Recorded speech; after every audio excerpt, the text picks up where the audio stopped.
Patterson, how are you doing this week? I'm good, Chris. How about you? I can't complain. You know, we are busy with life. Like it just seems like the further I know fall break's coming up. I know that our family is looking forward to that. I think the break is, which is crazy because it's just like just the other day, weren't we just talking about like, oh, it's the end of summer, like, duh, right? Like. Now we can't wait to get fall break. Yeah, I'm like fall break, and then and then the holidays are on the backside of that. It was like, oh my goodness, like this year is like just the year's almost done, flying by. Yeah. So just a lot of life. How about you? Same. I mean, we're just cruising through the fall and volleyball season, which has been fun. Yeah. Things like that, and yeah, I mean, we're firing up some more around the Uncommons. Yes. You know, things are starting to kind of coalesce and come together with that this fall, Super which is kind of fun. About that. Yeah, we're kind of putting the finishing touches on business plan and pro forma type stuff. Yeah. To begin, talking about the dream becoming reality here in the community. Exciting. And That's so exciting. Grateful for guys like you and Mark and Michael who are on the board, and we got a ton of advisors in the community who are speaking into it as well. And I'm excited. Super excited about that. COVID kind of took the wind out of the sails for me a little bit because we started talking about it before then. But, it's starting to pick up a little steam. That's so exciting. I'm kind of cool. Excited about that. It's amazing how long, I mean, even every business owner, I think, goes through it. But it's amazing how long that sometimes things, what you think is going to take, it's going to take off like next week, right? Right. Ends up turning into like 2 years. It was like... Man, can this drag out any longer? You say things like, "Oh, it's the slow road." Right. Like, okay, but slow roads it'd still be like 25 miles an hour. Right. Not traffic jam. Right. That's not. That's a stopped road. That's not there. So, but yeah, I mean, if you're curious about the Uncommons, you can go to uncommonsgw.com, see more on the website, and you can find us on Facebook, Instagram, and if you have questions about it, connect with us. We're looking for help and excited. Yeah, we're excited about starting to expand leadership. We're looking for partners, champions. Basically, I guess if this is the first time somebody's hearing about it, we should say something what Uncommons is. Oh, right? yes. So it's a new nonprofit here in the community on Southside Indy that we want to bring an environment, a space to our community that the sole purpose behind the nonprofit is how do we strengthen our community? Right. And so we believe that can happen in two very, broad ways. And one is through stronger businesses. Correct. If we've got, I heard somebody this morning make a comment, all the cool stuff goes in the north side. Right. All the new stuff goes in the north side. Right. Why don't we get any cool stuff? We're bringing cool stuff to the south side. That's what we're doing. It. But how can we, some business incubator, co-working, officing space. Yep. How can we, bring stronger business to the south side? Yeah. And then the other side is families. If we can build stronger relationships, strengthen our families, strengthen our businesses, we can strengthen our community. Right. And so that is the purpose. That is the direction that we're headed through some co-working space, some gathering space, some event space, some food and drink. I mean, we've got something in the works that is nowhere in Indiana, not even on the north side. Wow. Yeah. So let's do it. Right. I'm super excited about this. And it'll be the first, not even like, hey, it's been on the north side for 3 years. Any of that information just energizes you and you get super excited about it and you want to get involved, make sure you reach out to us. Yeah. Yeah. Because we are definitely passionate about it. I mean, if you love bringing ideas to life that improve your community, holler at us. Yes, for sure. No doubt. Make sure. We'll do lunch. We'll do coffee, something. Okay. So let's move on. Yeah, we'll get back to it. We get excited. We got a really good interview today. Yes, we do. Coming up, and we got a lot of ground to cover. So we'll just jump. So let's make sure we hit our second voice because we were started with that last week. Yeah, we covered the nurture last week. So we want to hit the creative. Yes. Today. So tell us a little bit about that. Creative voice is just a little bit louder than our nurture. Okay. Still quite likely in a team environment, around a table to not speak up. Okay. A lot of times you have to pull that out of a creative.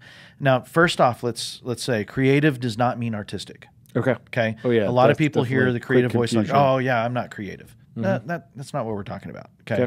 Doesn't just mean paintbrush, guitar, whatever. Right. Creative is a champion of future ideas. Okay. So creativity can be anywhere from problem solving to new processes to, just seeing something coming down the road going, oh, we either got to jump at that opportunity or we got to jump out of the way of that obstacle. And here's some ideas of how to do that. Okay. Creativity can come in so many different forms. Right. And so future ideas, innovation, organizational integrity, and creatives are very concerned about, does our walk match our talk? Does this, are we who we say we are? Yeah. When we meet with a client or we have this interaction in the community, are we being authentic and true to ourselves? Okay. You're not going to run into a lot of creatives in the world. First voice creatives are about 9% of the population. Oh, wow. Okay. So 43% nurturers, you're likely that you probably know. You know somebody. Yeah. Creatives, you might have to look a little harder for. It's a little more rare as a creative first voice. Okay. Creatives are very future oriented. Okay. 2 of the 5 voices are very present oriented. 3 of them are future oriented. Okay. But the creative is the most future oriented of the 3. So they're more a quiet person and they're more future. Yes. Okay. And so that kind of comes into, as a creative, when you're communicating, sometimes you're communicating about something so far down the road that only you see. Okay. So your nurturers, your guardians, your pioneers and connectors, they just haven't seen it yet. And so you might be talking about an opportunity or an obstacle coming down the road that you're like, we got to do something about this. And they're like, what are you talking about? I don't know what you're doing.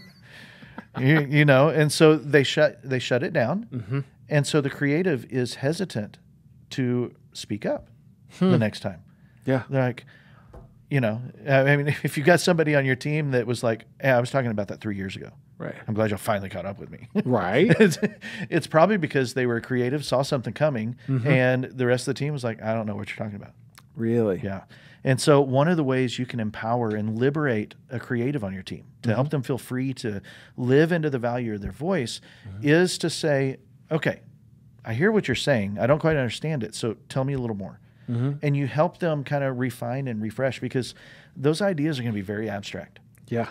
They're so far in the future related that they're going to come out abstract and they're going to feel, like, hey, let's refine this idea. Yeah. Let me ask some clarifying questions. Right. And, and you probably should state that up front of like, hey, I'm not being critical about what you're saying.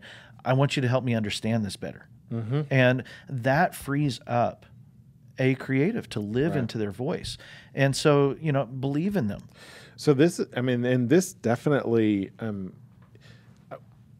I think that one of the reasons why we focus on this and we're revisiting this again is once again, like culture is huge, right? So if we have these tools in our toolbox to figure this out and we don't have the right culture, it's hard to use the tools. Absolutely. So in this with the creative and the nurturer, with the people that have a tendency to be quiet, because I know that I guarantee you I've talked to a creative about something that was wrong and I had not a clue. Like they told me that there was a problem and I was like, whatever, you're joking, right? Like it's hard to take it serious because like you said, I didn't see it. Yeah. So it's a great, we want to make sure that we revisit the fact that these things are very important in the right frame and culture of your business. Right. And just making sure that you're taking the time to create this culture and then using these tools so that you can help eliminate some of these problems that might be coming. Right. The creatives feel that ripple at the edge of the pool. And, I know, I'll just start out. I'm a first voice creative. And so I know I've had instances in the past where somebody's like, where I'll say, I just feel like something is shifting. Something is changing. Yeah. We need to keep our eye on this. Well, show me some data. Like there is no data yet. It's a ripple at the edge of the pool. I'm pretty sure I've sat in the room with you and went, whatever, I'll talk to you later. Right. And so if you believe in your creatives. Right. And allow them to share their ideas, to share that abstract intuition kind of gut check feeling, right? And create a space, like you said, value this tool, right? And it's okay to be wrong, right? Right? Which at any one of these voices, right? If you have a culture where you recognize, hey, this is what I'm seeing, even if they are wrong, or even if you've diverted it and it now is wrong because you've been able to fix it or deal with it differently, then hey, that's a great place to be in. Right. And one of the things that I have to do is slow myself down because things that I see coming on the horizon, I'm like, we got to get this changed for tomorrow. Right. Really, it's next year. Right. Yeah, because you're seeing stuff a lot further out. Yeah. And so allowing, you know, and I have to be willing to let go of some things because, you know, it might be 7 years down the road and something happens in year 3 that kind of redirects another direction. And so, you know, there's always this kind of moldability to, you know, what's coming down the road that, you know, creatives need to have with open hands kind of thing. So, totally. But like we talked about last week, there is a weapon system that goes along with your voice. You have to recognize these. Yeah. And so this is so fun. The weapon system for a creative is called the Hulk. Okay. You know, Hulk smash, right? Right. You know, mild-mannered Bruce Banner. Right. And then Hulk, yeah. And so creatives can be in an environment, and some of their triggers, some of the stresses that come in are where the values, remember we said they want to know that the organization is who they say they are. The walk matches the talk, right? Right. And if those things are being ignored or trampled on, that can trigger the creative. Because once you start trampling on the integrity of the organization, what's coming down the road that the creative sees? I have not a clue. Ruin. Yes, I mean, that's true. You trample on the integrity of your organization, you're going to kill your organization. You're killing the foundation. Right. Yes. Yeah. But, you know, in the moment, everybody's like, oh, it's just this one instance. Yep. The creative's like, no! Right. Or, you know, creatives, people that they feel responsible for, that are under their leadership or under their care, if those people are being treated badly, they will, you know, the Hulk can come out in a creative. Or integrity again, if someone breaks a promise. If someone breaks a promise to a creative, that can trigger again. Yeah. And so the creative will just kind of explode like the Hulk in a team meeting, and, you know, you guys just don't get it, and blah, blah, blah, and, you know, we're headed toward ruin, or, you know, we're missing opportunities, or, you know, I just don't feel, you know, like you're hearing me. Right. And it's over, and everybody walks out of it going, anybody know what just happened? Right. Because it was probably, you know, some abstract conceptual thinking that, you know, they were trying to tie together in a, you know, in a Hulk smash moment. And yeah, so that's, I'm glad we're going over some of the triggers. Cause I mean, like, I'm sure that there's plenty of times where, I don't know that we've talked about the triggers. This is the first time I think we touched on it briefly when we did this once before. But I think that if we have, even if there's some of the general ideas of some of this stuff, like, it's good to know that that's going on because like, if you're in a meeting and it does explode like that, there's a problem there. Let's deal with that and help in a healthy format, obviously, once again. Right. Bringing that culture, a healthy culture. Yeah. And the danger in that is that it brings ambiguity. Yeah. That they don't know who that was directed at. They just know you went over the top and you exploded, and they didn't quite understand why or what it was about or what the desired outcome. Right. It just creates ambiguity. And how do you fix it? Yeah. Like, So here's something interesting about the creatives. Okay. Creatives can lean more toward a relational bent. So they've got a lot of nurture in there, or they can lean more toward task and have some pioneer influence in their creative voice. Okay. And because of that, the weapon system shifts. So this is the only voice that actually has 2 different weapon systems based on your bent in life. Okay. So the other weapon system is a sniper rifle. Okay. So the Hulk is about everybody in the room. And probably everybody outside the room too. Right. The sniper rifle will be a creative pioneer, somebody that has a lot of pioneer in them, will be directed at one person. And even around the room, you don't know that weapon was unleashed until that person kind of hits the floor. And everybody else around the table is like, oh, something just happened. Right. What was that? What was it? And why has that person been destroyed? And so then the triggers then for that pioneer influenced creative is more around incompetence and inefficiency. Okay. Or arrogance. If somebody is too arrogant on a team and it's got to be their way or the how, you know, people appearing to dismiss your ideas because it is conceptual and it gets dismissed quickly, and, you know, you didn't take time to really hear the idea, or exaggerating the truth. You know, if you're talking about quarterly statistics and, oh, yeah, Q3 in 2018, we did a 47% increase. And that's clearly a fish story. Right. An exaggeration of the truth. Or, you know, it could be around anything else, you know, that that can set that off. And the creative pioneer bent will target that one person and take them out at the knees. Right. And everybody's going, what just happened to Jim? You know,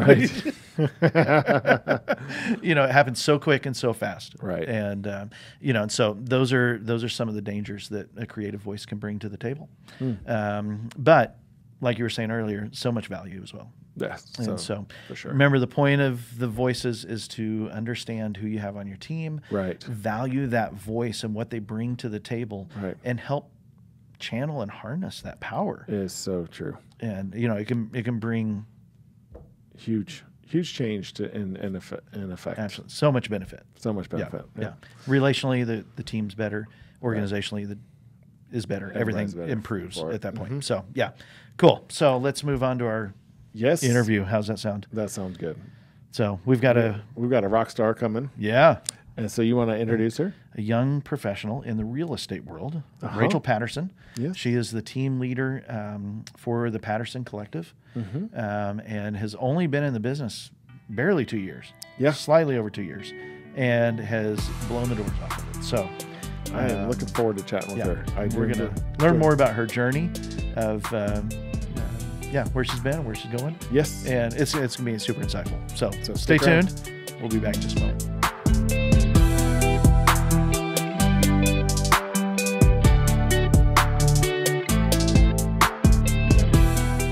Hi, Rachel. Hi. How are you? Good. Welcome to the podcast. Thanks for joining us today. Yeah, thanks for having me. Yeah. Start us off with a little bit of history about you. Tell us a little bit about your journey and where you come from and where you're at today. Yeah. So my name is Rachel Patterson. I am a local realtor team leader in the area. Apart from a short stint of where I grew up in England, I have mostly been in Greenwood my whole life since I was 7. Went to Center Grove schools. Loved it. I cheered while I was there. Met my husband there. Still best friends with all my best friends from 6th grade. We all stayed around the area. Wow. Have a very unique community in that aspect that I'm really thankful for.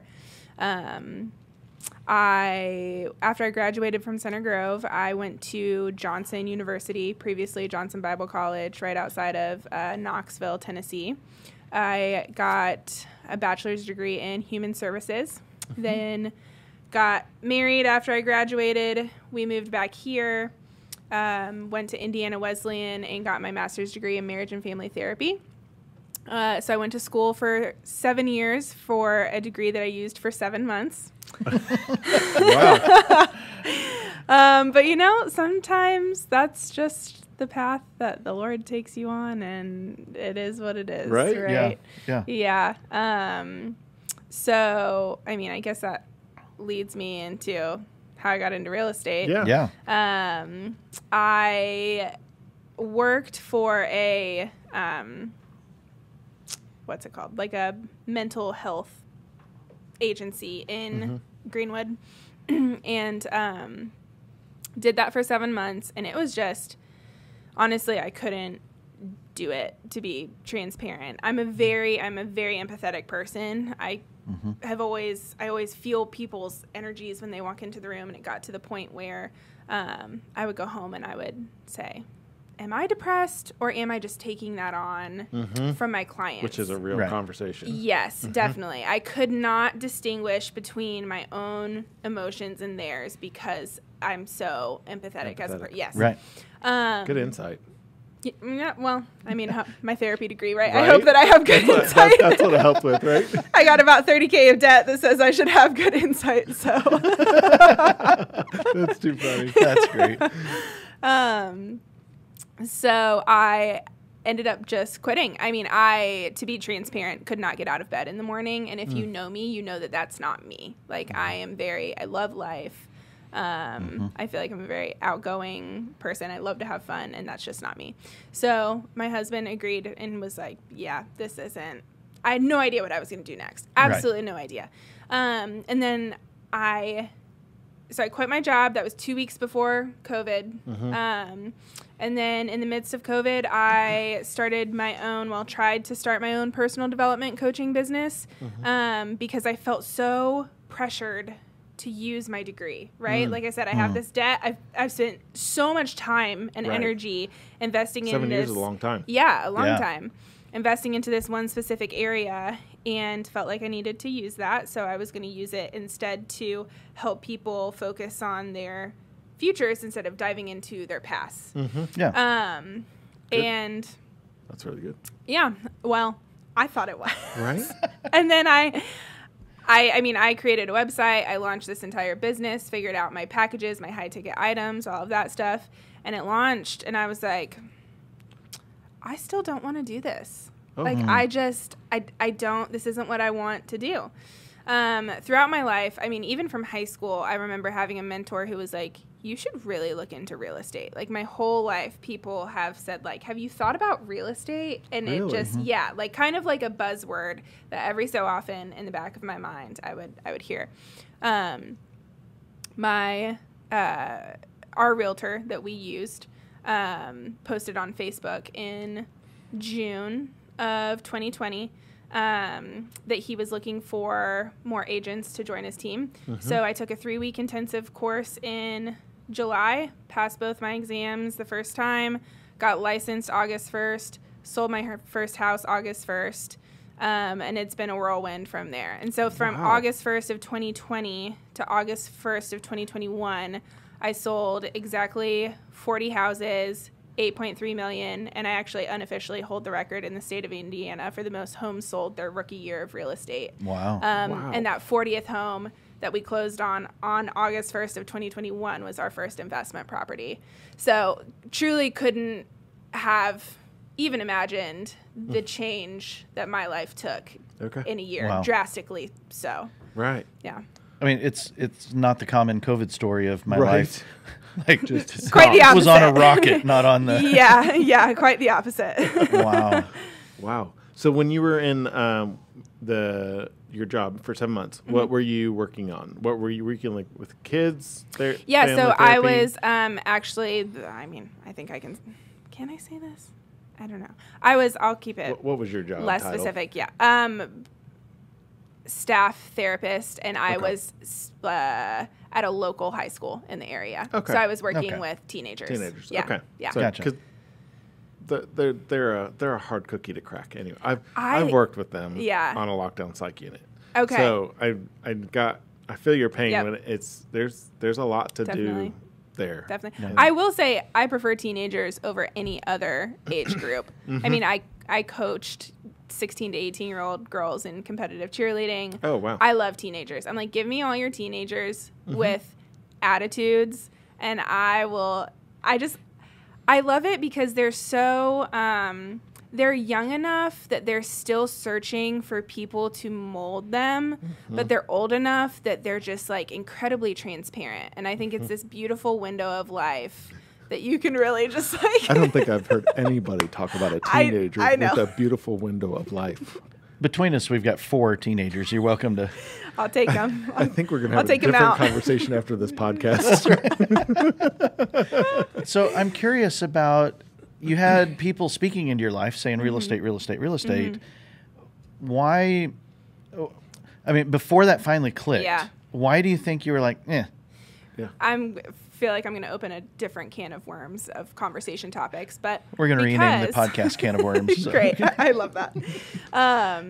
Because the current secondary education system basically tells you can go into business, you can go into healthcare, you can be a teacher, and there are no other options. Like, we do a horrible job. I mean, it's been 10 years since I was in high school, so maybe it's gotten a little bit better. But in my opinion, we do a horrible job of actually telling teenagers all of the options that are out there. Yeah. Like, if I knew I could go to Kelley School of Business and get a degree in entrepreneurship with a minor in marketing, all day. Like, I'm there all day. But no one told me that, you know? You don't know what you don't know. And there's so many, to your point, like there's so many different like even in therapy, right? Like there's so many different avenues in therapy that you can go with multiple different, there's multiple businesses out there that are in therapy, but they're in different kinds. Specifications. Yes, different age ranges, different. I mean, like there's all kinds of different things. So, and then entrepreneurship, like goodness, we talk about it all day long. I think we rarely hit the same thing. Some of the basics are there, but we talk to so many people with different entrepreneur sides. Yeah.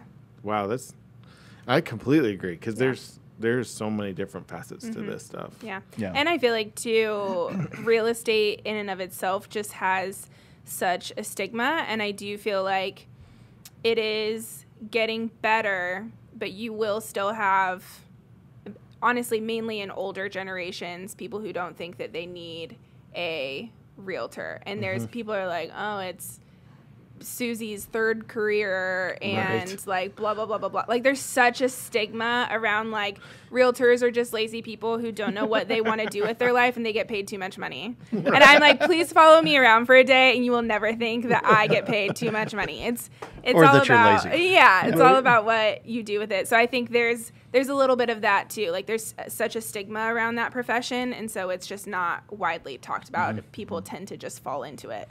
So do you think with your empathy side of your life, that's why you were leaning towards counseling or towards the therapy side of things? Is that what was the draw for that? I think so. And then the real estate kind of came to you after the 7-month job, or how did you realize that these little nuggets have been dropped in your life at different points to bring you back to real estate? When our realtor posted on Facebook. Okay. And, like literally that was it. He was like, I need more people to join my team. We have more leads than we can keep up with. And I talked to my husband, and he was my sweet, sweet husband. He was at the time like, you know what? We're just going to see what sticks here.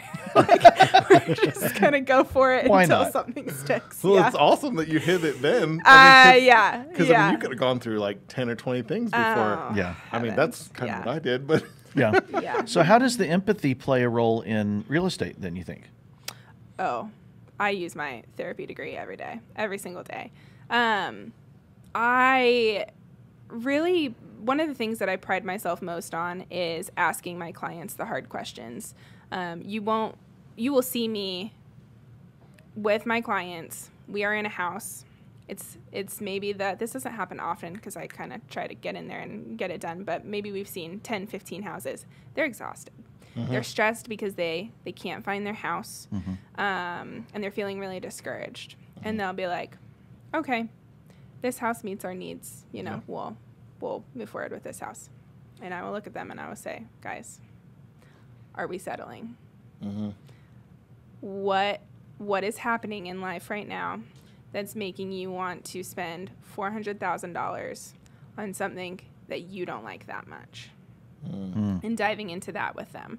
Because the last thing that I want is 2 years later for my clients to be like, yeah, we use Rachel, we really like her, but we hate our house.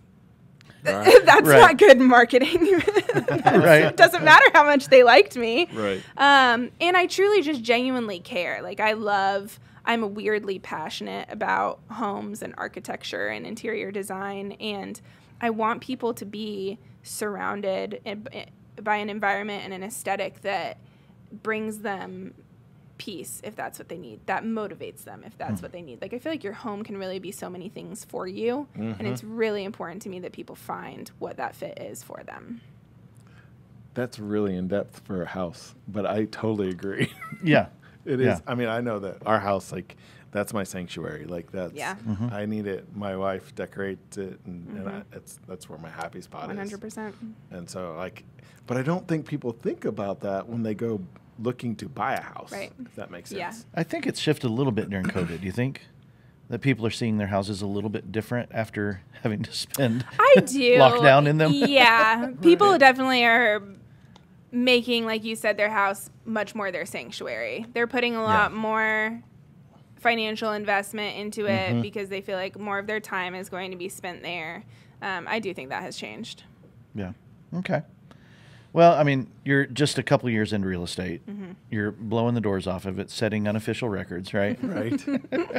Something like that. What are some things in the world of real estate that, I mean, I've been married for over 25 years. Mm-hmm. We've only bought 2 homes in that time. Mm-hmm. I mean, we don't do it frequently. Mm-hmm. And one of us would rather never do it again. And one of us would be like, wonder what's new out there. Yeah. So what do couples like me, or maybe it's first-time home buyers, what do we need to know about the industry right now, especially coming out of COVID? Because, all the norms have changed. Yeah. So what are some things we need to watch out for? Or, you know? And there's a lot of discussion out there in the media about it. So what would you bring to somebody? So I think a couple things. I'm going to start with where we're at today. In our current market, we have about 1.2 months of inventory. In the real estate world, how we gauge what kind of market we're in is based on if no other homes came onto the market, how long would it take for us to be out of homes? Mm-hmm. Right now, it's 1.2 months. A balanced market is 6 months of inventory. Okay. Oh, wow. So what's happening right now is incredibly interesting because you are seeing, especially in the Center Grove area, which is such a hot area, a lot of price reductions, and houses sitting, potentially longer. I mean, the reality is that houses are sitting 14 days. If in, 20... That's longer or... Yeah, but people are like, 14 days. If a house sold in 2014 in 14 days, someone would be thrilled about that. Yeah. And so I think that we're seeing just some mental and expectation recovery from the last really about year and a half to 2 years, where people just assumed that, especially sellers, their house is going to be gone in 48 hours and there's going to be 7 offers, and that's just not sustainable, right? We see that with inflation. Not sustainable. It is correcting.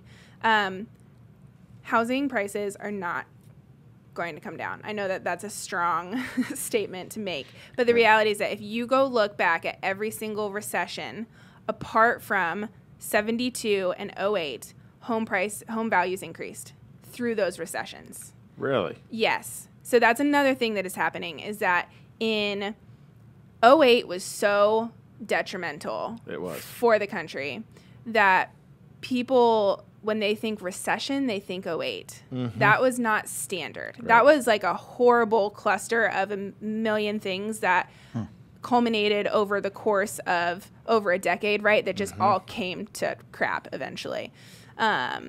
Through most recessions, you will see that home values have increased about 3%, because on average, a recession is about 12 to 18 months. Then we recover on average for about 9 to 10 years.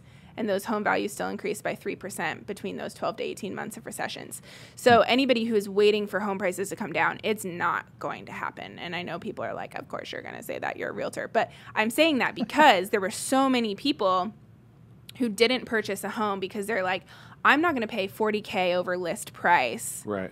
When now our difference in interest rates is about 3.5% to 4% from where it was, right? We were at 2.5%. Now we're about 6.5%. Well, that difference on your monthly payment of that $40,000 a year and a half ago was $200 a month. The difference between your 2.5 and 6% interest rate is $800 a month. Wow. So there's a lot of misinformation about that. A lot of people were just scared. And I had so many clients who I did get the opportunity to sit down and have a consultation with them and to draw out, this is what it looks like is happening from the outside. And it's a very scary and intimidating thing. This is what is actually happening, and this is how I walk alongside you through it, and I eliminate that fear and that worry and that stress for you. If you have a good professional walking alongside you, most people don't view, they view their financial advisor as someone who is walking alongside them in life. They don't view their realtor that way. And that is something that I have changed for my clients and want to continue changing, is that I do so much continuing education and training. I didn't just get my license and sell houses. I'm working every day to see what could be better, how we can do better, how I can serve my clients. And a big part of that is educating people. So many people, sorry, I feel like I'm talking forever. No, you're good. So many people I hear say, well, we don't even know. Our realtor just sent it to us and we signed it. That is not okay with me. If you are not educated and empowered to make your own decisions. I'm not interested in making anybody's $400,000 decisions. Right. What I am interested in is giving you the best education so that you can make the best decision for your family and feel like you have ownership of that. Right. Yeah. Right. Wow. True heart of a teacher right there. Yeah. Yeah. So you've mentioned it a couple times, and I know that, you know, I mean, if we tie all the things from empathy to, you know, how you want to break the stigma of what realtors are and such. Yeah. The client journey for you is very, it's very high on your list as something that you innovate on and you work on. You're always, you know, tweaking that. What's different from the Patterson Collective experience versus any other random? Definitely. Yeah. So what does that client journey look like for you then? Yeah, I've worked really hard on making the Patterson Collective luxury customer service regardless of your price range. I think it is just the craziest, most selfish thing in the world that realtors will say, I don't really work with price ranges under 300,000, or I don't really work with price ranges under 500,000. Like, who are we to say that someone's dream, which could be a $250,000 house, is not worth our time? That is not okay in my book. And so what I was seeing was a lot of people in lower price ranges not getting the customer service that they should be, and then getting themselves into less than great financial investments with their home. And then that perpetuates the cycle, right? That perpetuates the low income cycle, when as a professional, I have an opportunity to educate them in this area so that they can purchase something that is a good investment. They can hold on to it for 5 to 7 years, and then they can, you know, do a lot of things. Cash out refi, they can save, they can purchase a second home, turn this into an investment property, and then they're creating generational wealth for their family when that was never an option for them before. Right. So going the extra mile to really educate people on all of their options, and also every single one of my clients, regardless of their price range, again, gets a gift at closing. And then after they've been in their house for about a month, I send them a handwritten note, and I'm like, hey, moving is really stressful. Here's a gift card. Go out to dinner, like, with your spouse. Go have a date night with your spouse. So I really try and go the extra mile and solidify myself as not just their realtor, but as their real estate support. If 3 years down the road you need an electrician, you need a plumber, you need whoever, I want to be that first phone call. Like, I want them to be able to come to me and say, like, we need this in regards to our house. Who can you connect us to? That's really my goal through that. Especially if you're new to the community. You don't know the reputations of companies. And so to be that trusted partner individual of saying, you know, I've not gone down that road. You know, who do you trust? Yep. That's cool. Yeah, 100%. That's really That's cool. awesome. Nice. I think also I'm going to throw in one more tidbit, because anyone who listens to this podcast, I want them to know about this, is going back to just trying to be strategic with everything. There is a new program that is, like, pretty exclusive. Not very many lenders offer it, but it's called a 2-1 buy down. So anyone who is looking to move in this current real estate market, because houses are sitting on the market longer, we're getting back into having an opportunity to ask sellers for closing costs. So say you're purchasing a $300,000 home. The lender will say, okay, in order to do this 2-1 buy down, we need $5,700 in closing costs from the sellers. If the sellers give you those closing costs, the lender takes that, puts it in an escrow account. So what happens is, if your interest rate on your 30-year fixed mortgage is 6%, for year one of your mortgage term, your monthly payment is based off an interest rate of 4%. And they pull money every single month from those sellers' funds that you were given, from that escrow account, to make up the difference in your payment. Am I making sense here? So for the first year of your mortgage, your payment is based at a 4% interest rate. For the second year, it's based at 5% interest rate. That's the 2-1. And then it restores to your normal payment. So what that's doing is it's giving people 2 years to have a lowered monthly payment to wait for the economy to recover so that they can then refinance their mortgage. there's lots of strategic things like that. If your realtor knows what they're doing, they should know about these things, and a lot of people just don't. Right. So that's my little tidbit. That's your little plug there. Yes. So let me ask you this. You've got a lot going on, and there's a lot of different facets to that you're trying to bring to the client experience. What's been the biggest challenge for you personally to be able to, because this is a lot of work for one person. Yeah. So what's been your biggest, you've been rocking it, and obviously, so what's been your biggest headache? That I can't clone myself into 5 of me. And there's where it's at. That's right. That's right. Yeah. I recently hired an assistant, and that has been really good. I also am a control freak, and I struggle to give things over. Yes. So I think that has been the biggest headache of learning. It's learning different leadership qualities, right? Like delegation and trusting other people and all of that good stuff. So it's a work in progress. Right. And it takes time. Yeah. Especially because most business owners, the reason they start out on their own is because they are somewhat of a control freak. Yeah. Right? Yeah. So definitely. it's awesome that we're all like, I can do this growing better, slowly. actually. Yeah. So sometimes that growth curve is a little slower than it needs to be. Yeah. That's right. Yeah. So aside from the numbers of, hitting records in your first year and such, what's been maybe one of the most unexpected wins along the way? Ooh, that's a good question.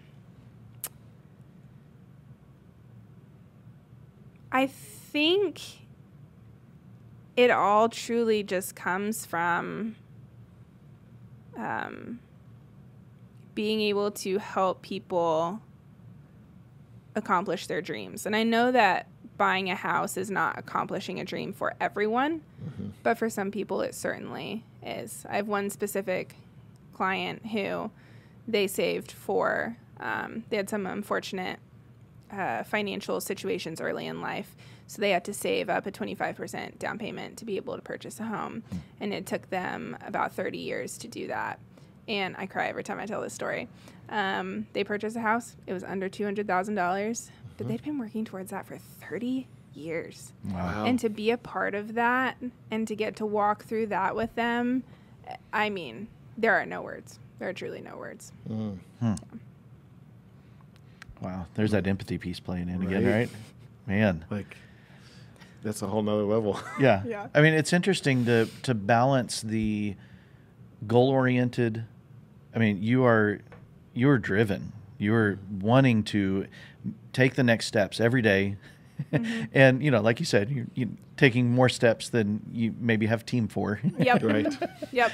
But yet there's the piece that allows you to slow down and enjoy those moments with your clients. And yeah. Enneagram 4 with a strong 3-wing. And that is what that is. okay. We talk about the Enneagram on this podcast, right? We talk about that? We don't. We've not very much at all. Actually, You guys both So- know your Enneagram, right? I don't know that I do. Nope. Oh, we're going to have a conversation. I have 2 results that are incompatible with each other. That is not shocking at all. And so I've been told I don't fit. So Yeah. Okay, great. Which is We'll kind talk of- about that. That's my we'll life talk about story. that afterwards. Oh, now Yeah. now your therapy's coming out. Yeah. Great. Yeah. All right. So She go ahead. stopped therapy at the job, but she didn't just bring it back to the podcast. That's right. Yeah, we thought this was our podcast. Wait a minute. Oh goodness, what was I going to ask? Oh yeah. So starting a business in COVID, and you're a little over 2 years, right? Did I get the timeline? Yep. Okay. Yep. So a little over 2 years in, what would you do different if you were starting fresh again today, starting off in a business? You rushed. You nailed the entrance exams and got your license. How would you do things differently today? I would not do anything differently in regards to my personal real estate career. In regards to having a team, however, my team, the agents who are on my team, I'm helping them grow their personal real estate businesses. They don't do anything for me. They don't, show my clients' houses or work with my buyers or whatever. So I'm purely investing in them, because my mentality with that was I want to put them at the forefront, and I want to help them build their businesses for them to then do whatever they want to do with their lives and with their own personal business goals. I laugh now because I remember when I was starting my team, and I think back to when I would tell other high-producing agents that, and they'd be like, oh, that's cute. That's yeah. And they knew. They knew. I mean, the reality is that model just adds so much more to my plate, and it's not sustainable, that I would have brought people on who solely were there to support me. A lot of times you'll see agents only do listings, and then they bring on buyer's agents because that's what takes up like the nights and the weekends and all of that stuff. Right. I don't know if I would necessarily do that because I love working with buyers. I love going and looking at houses. Like, I genuinely enjoy it. So I don't know if I would do that, but I would make the team function a little bit more around me. I think I don't love saying that as much, but the reality is that I think if I have 10 people that I'm trying to help them grow their own careers, that's just not sustainable. Yeah. Right. Yep. Right. So how you mentioned that you hired an assistant, but how big is your team? So I have 2 agents under me, and then I have my assistant. Okay. Yeah. Okay. Outside of real estate, what are critical resources and tools that keep you on track in life? I mean, because there's always real estate specific tools, but you know, what do you depend on to keep me organized or to keep you sane? Either direction. So I'll start with the organizational piece. I have a planner that is my everything. It's on paper. I'm not an electronic planner person. I just can't do it. And then have you guys heard of the Full Focus Planner? Yes. Okay, I use the Full Focus Planner every day. It essentially is a planner that it's only for the quarter. So if you're going to use it all year, you have to get 4 of them. But it allows you to map out all of your goals for your quarter, and then it gives you a top 3 every day of things that are getting you closer to those quarterly goals. Things that keep me sane. Oh, my gosh. Gilmore Girls. Selling Sunset. Keeping Up with the Kardashians. The guilty pleasures. Guilty pleasures. Yeah, totally. And my husband, Logan, is truly the best, and he keeps me sane. We are very different. We're very similar, but very different. So he really keeps me sane. Yeah. Cool. Very cool. That's cool. Well, tell us a little bit about how to get in touch with you. If you've, if there's somebody interested in getting into real estate, or just they just want to, they need help with a house, buying, selling, either way. Yeah, and how do we find you? I truly would love to talk to. I feel like everyone in the world has considered doing real estate at some point, so I'm happy to sit down with anyone who is interested in that. But my Instagram is Rachel Patterson with 2 N's _. Or you can email me at Rachel, RACHEL, at thepattersoncollective.com. Okay. Yep. So Instagram or email. Yep. Perfect. Yep. Perfect. Very good stuff.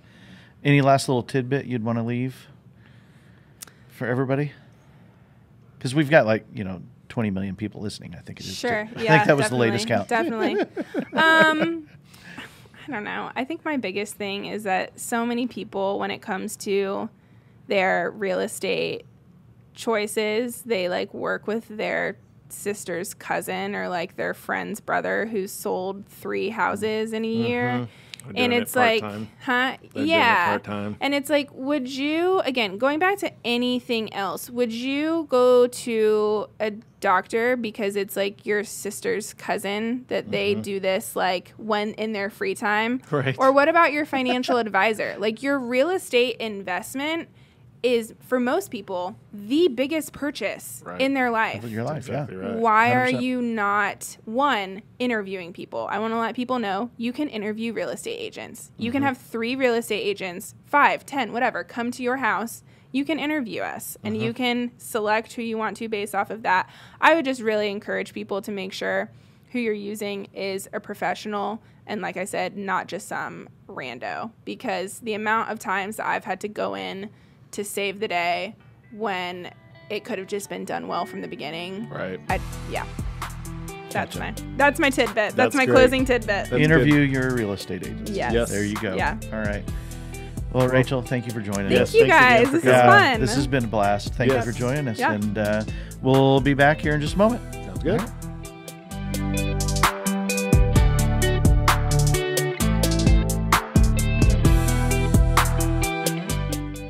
Jason, that was awesome. I love her ability to want to teach and educate and bring people's dreams to fruition. Yeah. I love the attitude of it doesn't matter how much you want to spend. Right. I want to work with you because I want to see your dreams come true. Right. And I want to walk you through like this process, no matter where your number is. Right. And it's not going to change because you have a more expensive home. It's not going to change because you have a less expensive home. It is what it is. You're still going to buy a house. Right. Yeah. So many, I'm just going to generalize realtors, I guess, because I know so many, right? That, like she was kind of alluding to, is that some just look at the cost of the home right as the defining factor. Right. And she's seeing this as, this is your biggest investment. Right. I mean, you're not going to buy a car worth more. You're not, unless you're buying businesses maybe, or, this is your prime, this is where your kids learn to walk. Right. This is where, you hold your graduation parties for your kids. This is, this is the big linchpin of your family. And so I just want to journey with you through that. Right. That's the deciding factor. And that's cool. And I totally appreciate from her perspective, the frustration that comes with so many people try to use the friend of whoever, right. Try to deal with this, when if you put it in perspective of the idea that it is your biggest purchase, then you really need to make sure that this person you trust and has the ability and the knowledge to get done what you want them to get done. Right. Right. Because it's not as simple as, here, just sign here. It's not like going to Carvana and going, hey, we don't haggle on our price. Like, we just, you either get the pink one or the blue one. Like, you just tell us which one you want. You know what I mean? Right. It's just, it's not the same. And it's so much more money than a car. Yeah. Yeah. So much more money. Yeah. I'd like to see a vending machine for homes, though. That'd be interesting.